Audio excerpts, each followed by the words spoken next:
Hello guys, so welcome to our tonight's evening show. My name is CHUKS and you're on GFL TV, the home of football.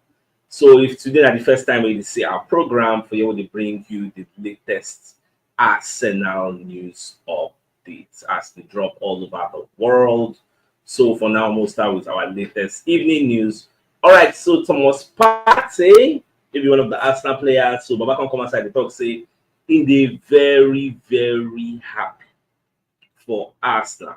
In fact, I actually stumbled upon this news from the Sun UK. Now, when you look at the headline, which is they say Thomas Partey hints at Arsenal contract extension despite club considering cashing in on the injury-prone star. Now, when you can read the entirety of the report, so part of the reports, I screenshot these quotes from Thomas Partey. First of all, we'll see, I know a lot of situations, I know a lot of speculations have been going on but for me, I'm really happy to be here and to continue playing for this club. I still have to the end of the season. I think I have to do my best and try to perform at the highest level, and I think the most important is to be available at all times. Now, the final paragraph, Partey added, I feel good. I've improved a lot on my fitness. I'm trying my best to keep going on at this level and to keep giving my best.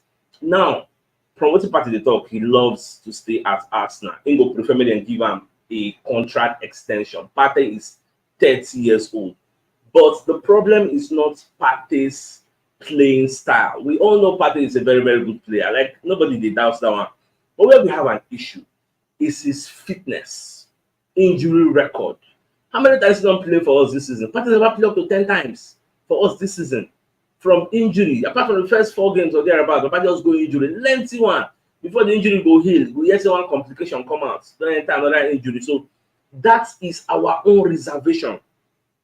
What would it look like? Imagine you are Ateta or you are Edu Gaspar or Richard Garlic or Vinay Bankasha waiting for the board. They're going to release, okay, season on end. More reason who will give contract extension. And you can't look at Partey's performance this season. Would you, in all honesty, give him a bumper like a contract extension? If you were the people in charge of all these things, will you give Thomas Partey a contract extension? Regardless of how he's playing, he's good. Nobody they argue that. Because we are looking at next season, because we don't know how fierce next season's title running will be. And we also want to be in the title contention for next season. So what will be your thoughts process? How you will take approach this Thomas Partey issue? Because as of now, Personally, I think Arsenal don't want to give this guy a contract extension. Cast your mind, go back to the headline of the Sun. Look at what they said. They say Arsenal, Thomas Partey, the hints at Arsenal contract extension despite the club considering cashing in on injury-prone star. Everybody, it's like public knowledge. Everybody knows he's injury-prone. You know, go prefer make them tell him go out, regardless of the level of love you have for him. You know, but like making come out, then we'll get a younger version of him. Imagine say we no get a Declan Rice. How do you think, like the beginning of the season, Thomas Partey was hale and hearty, he was okay. Imagine say maybe Man City can end up signing Declan Rice, we no bring anybody. How do you think our season would have gone with Thomas Partey missing in action multiple times? So that is why as they go, I understand the fact that he loves and he wants to start. Because if you read the entire report, you can even give attributes, accolades to likes of Declan Rice. Say Declan Rice, like there are some players who come into the club to come strengthen us. You call Declan Rice. You even talk about El Neni whenever even they play at all. And then he's still for the club. Like you mention some kind of people. And when you watch, you go see say these days now, we go command Declan Rice, we go put Partey, will command Declan Rice. Like now what will they do now? So and for the fact say Partey don't know say somebody don't there ahead of her for the pecking order of defensive midfielders will be Declan Rice. Would he want to settle for a place on the bench ahead of next season? That's another thing. Even Jorginho himself, when they do very well, do you know that at the end of the season, June 30, Jorginho contract will expire? Arsenal never even offered him a contract extension. Even Jorginho's agents came out to say at the end of the season, he's going to have a sit down with Arsenal hierarchy and decide, okay, how far? And I'll give my guy contract extension or not, because Arsenal, they look say these kind of players, we need to get their younger version ahead of next season. I would say they say so. I don't know what's gonna little in the line of thoughts, gets on this Thomas Partey issue. It's clear that he really wants to stay. Yes, but if you were Arteta, what would you do?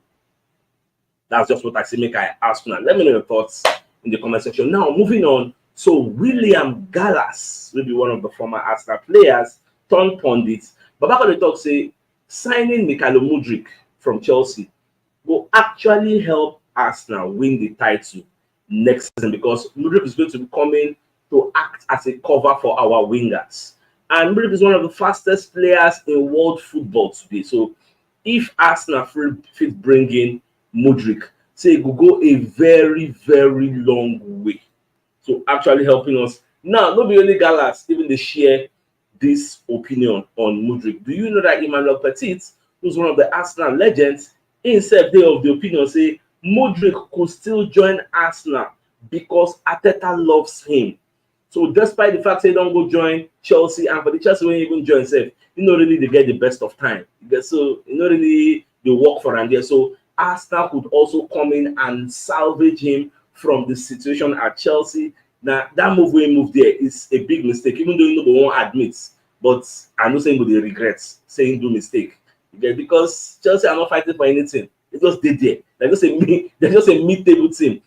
Talking about Chelsea, like I don't even know say the Chelsea versus the Manchester United match don't even start. I think maybe around kind of 9 o'clock or thereabout. Before I came live, I still say the match don't start.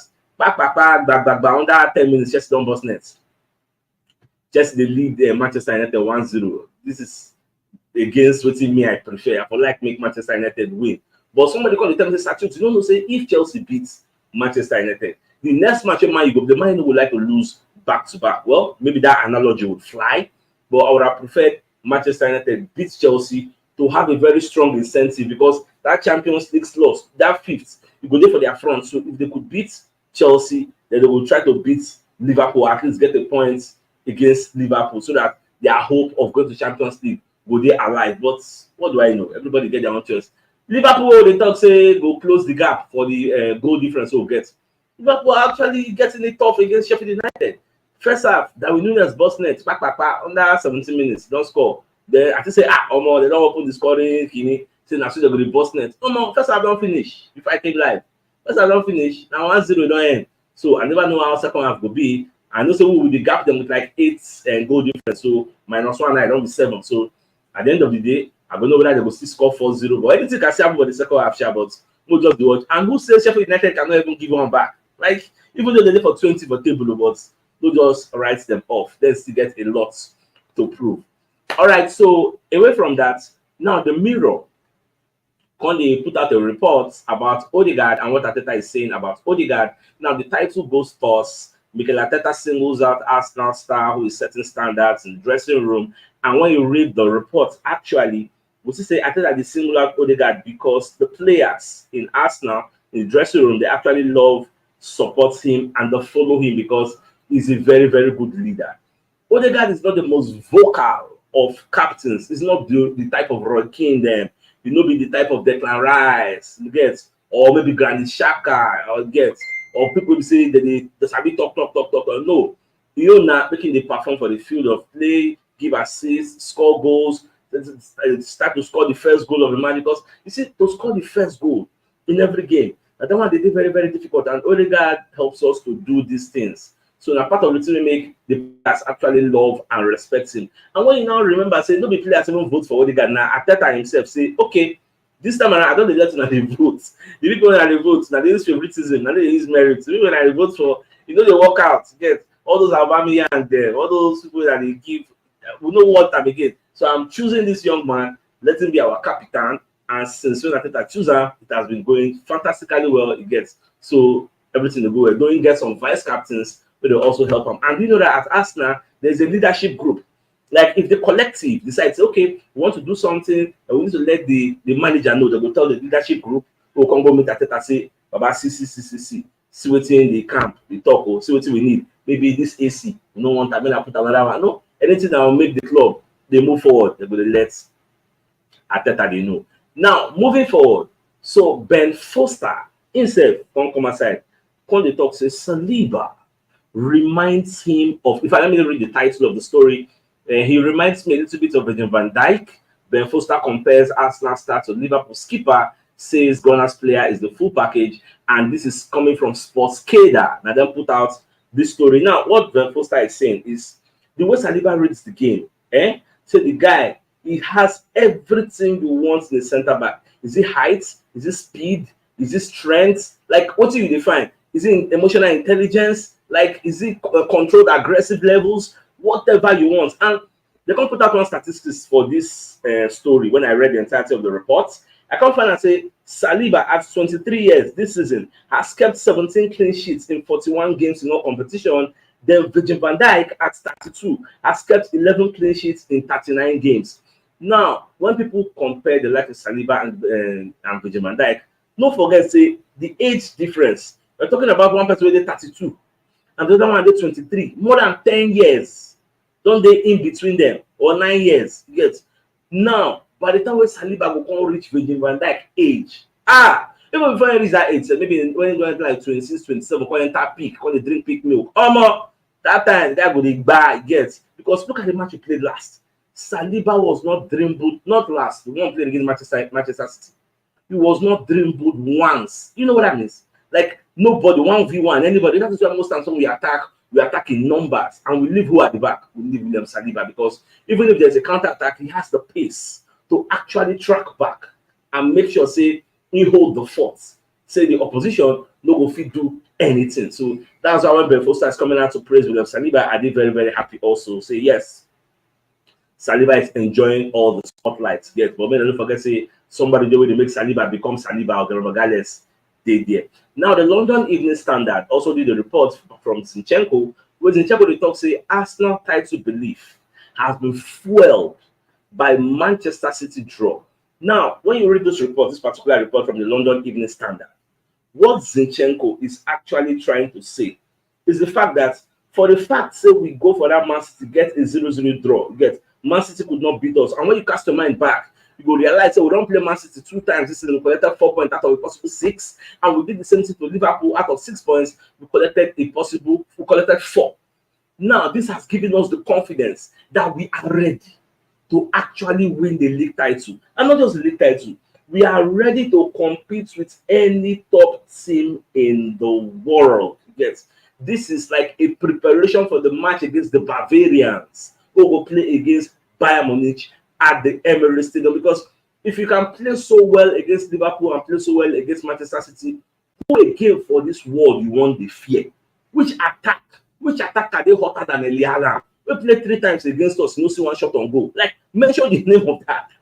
So this time around, we are seeing whether we are going to do the same thing we did to Erling Haaland against a Hurricane. And to just summarize everything in check on the top of that story, now we have the confidence in the Arsenal dressing room. Say anybody will we meet, we will not. No wonder, if you remember in the morning, David Ornstein was saying Arsenal no dey fear big teams again. In fact, the people they are really worried about now, this small Sheffield United, Luton Town, Brentford, and so on. Now those ones they fear, because those ones they go on die.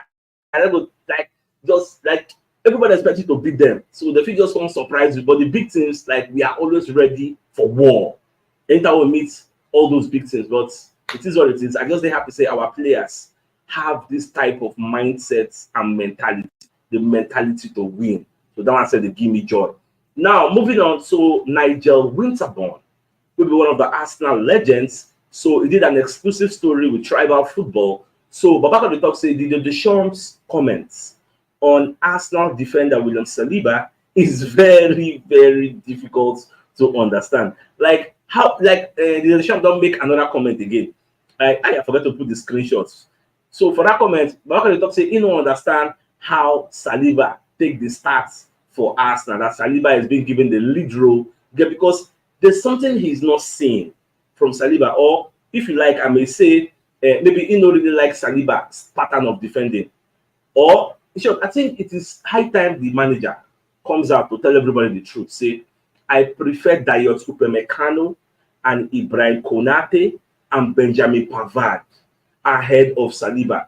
That one, everybody will understand that it is your prerogative to actually choose who you want to use, because the job of a manager is hiring and firing. You get, if they fire you tomorrow, they're not going to fire me, they're not going to fire Saliba. That one, everybody will understand. But bad mouthing William Saliba, who's actually like this topic gone. Sometimes I know they like to even talk about that. Many times I see many pundits they talk about this Saliba the Champs issue. I really like to talk because that's what they overflog the issue. Like we are becoming we are sounding like a broken record. I don't know what they sound about this issue, but we'll just leave the man, we'll just leave the Champs. I know who you want to use, but what could they watch? Because short, man, leave that story. Now, away from that, Joshua Kimmich, we're going to get a story from the Daily Canon.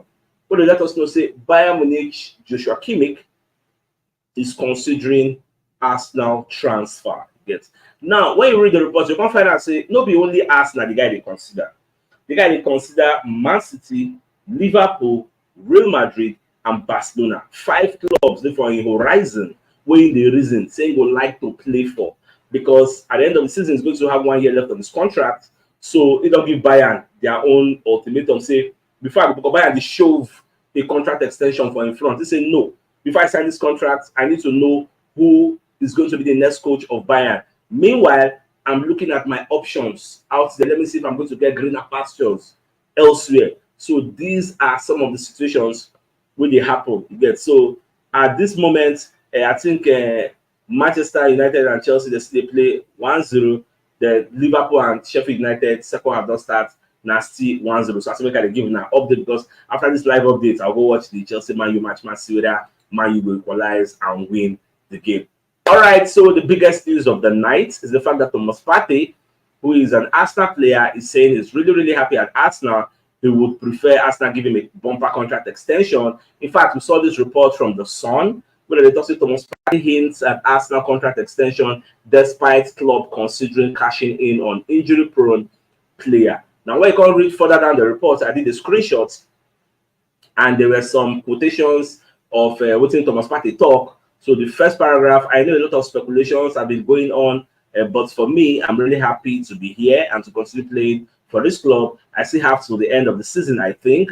I have to do my best and try to perform at the highest level. And I think the most important is to be available every time. Now, on the final paragraph, Partey added, I feel good. I've improved a lot of my fitness, and I'm trying my best to keep on going at this level and keep giving my best. Now, we know you always keep giving your best, but our major problem with you is your fitness levels. So I don't ask the question at the beginning of the show, if you were Arteta, would you give Thomas Partey a contract extension, bearing in mind that he's an injury-prone player that always goes missing when you need him the most? Or you look for a younger version of Thomas Partey, looking at Amadou Onana, Martin Zubimendi, like so many other players out there, waiting will be the logical conclusion for you if you were Arsenal manager Mikel Arteta. Let me know your thoughts in the comment section, and I think this is a fine place for us to call the show an end. So it's like come your way tomorrow morning to give you the morning news as usual. Like them out. Thanks for tuning in, and have a good night, guys. Bye.